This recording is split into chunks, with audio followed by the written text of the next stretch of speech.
guy was the new owner of a team, a baseball team that was in the basement of the league when he took it over. He went to the pitcher and he said, what is your best throw? He said, well, I got a good curveball and I've got a good fastball. And he went on talking about his different throws. He said, but tell me this, what is your best throw? He thought for a moment. He said, I've got a good fastball. He said, that's all I want you to work on. Nothing else. Just develop your fastball. The next year, they went to the World Series. Most people don't know where their fastball is. Most people go through life never discovering what their talents are. Most people never develop their talents.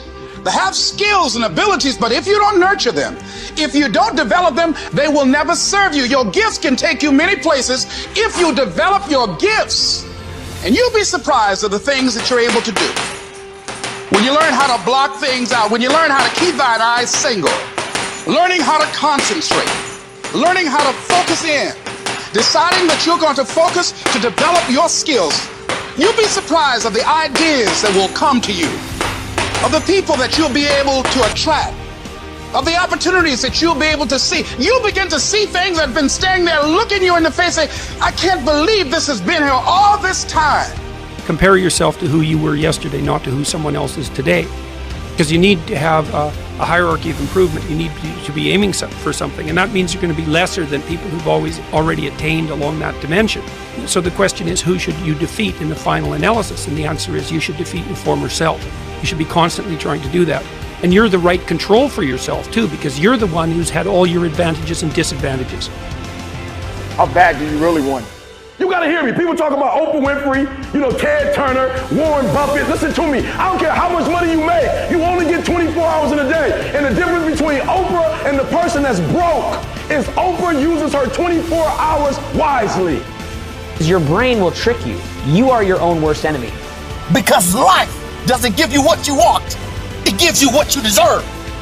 And if you haven't worked for it, if you haven't sacrificed for it, if you haven't given your all, then you don't deserve it, and you won't get it.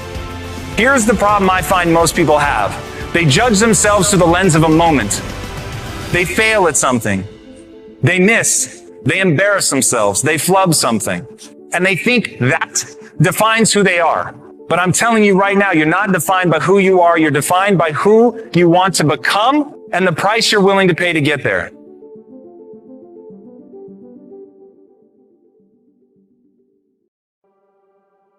So everybody goes, how do you do that? You know exactly how to do that. You know exactly, it's not a magic trick. There's nothing I talk about in that book that's a magic trick.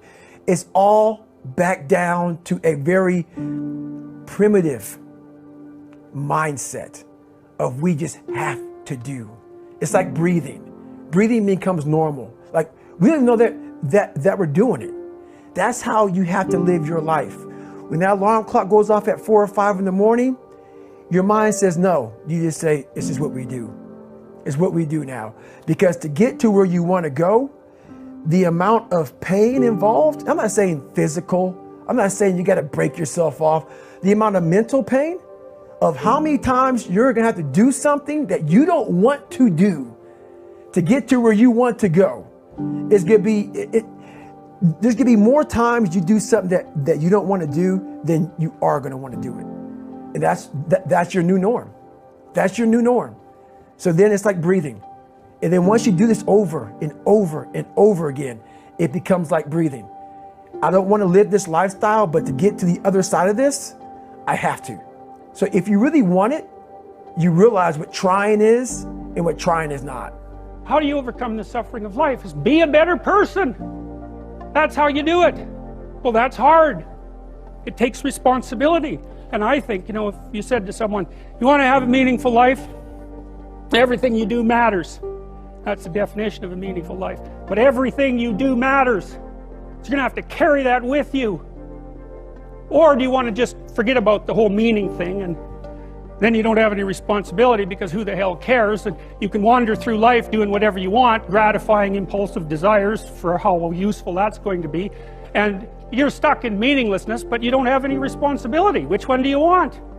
Well, ask yourself, which one are you pursuing? And you'll find very rapidly that it isn't the majority of your soul that's pursuing the whole meaning thing, because, well, look what you have to do that. You have to take on the fact that life is suffering. You have to put yourself together in the face of that. This intense focus on one goal is not easy, but it is all important. Orison Swett Marden wrote, "The giants of the race have been men and women of concentration who have struck sledgehammer blows in one place until they have accomplished their purpose. The successful men and women of today are those of one mastering idea, one unwavering aim, men and women of single and intense purpose." Marden also said that every great man has become great. Every successful man has succeeded in proportion as he has confined his powers to one particular channel. Single-minded concentration in the direction of your dreams will intensify your desires and increase your emotional drive toward your goal. This intensity of concentration will activate the law of attraction and begin to attract people and opportunities into your life to help you to achieve your goal. The more you think about your goal, the more it will come to dominate and direct your life. The more you think about it, the more rapidly you will move toward it, and it will move toward you. You're already in pain. Get a reward for it. Like, you're already in pain. So at the end of the day, everything is already messed up.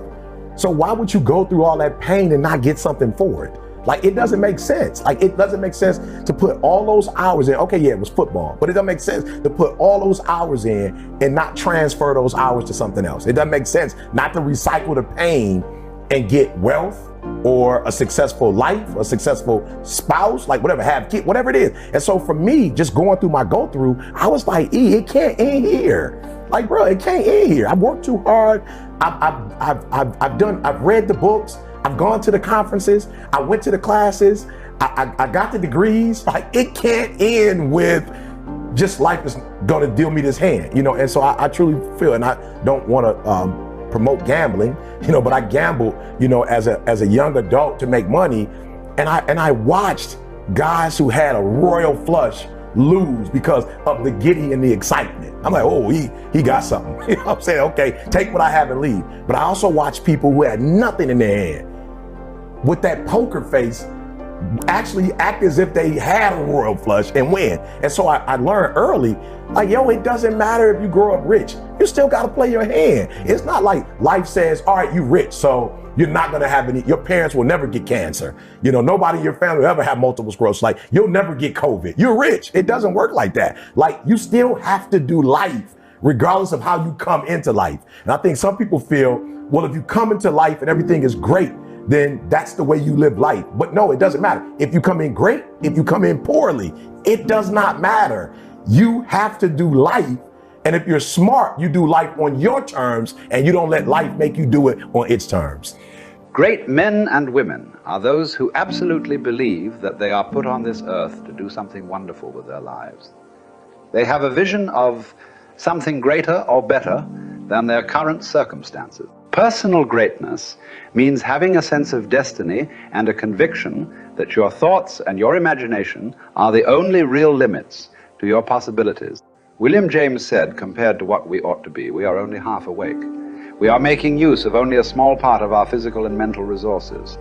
Stating the thing broadly, the human individual thus lives far within his limits. He possesses powers of various sorts which he habitually fails to use.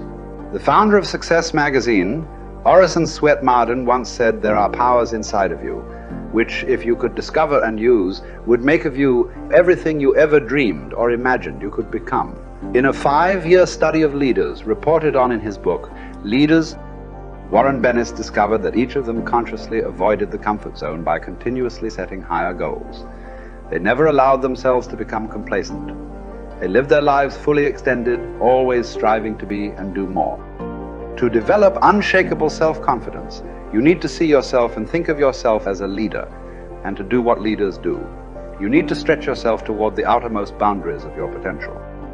You need to set goals that draw out of you the very best that is in you. You need to work toward objectives that cause you to feel a sense of mastery and peak performance.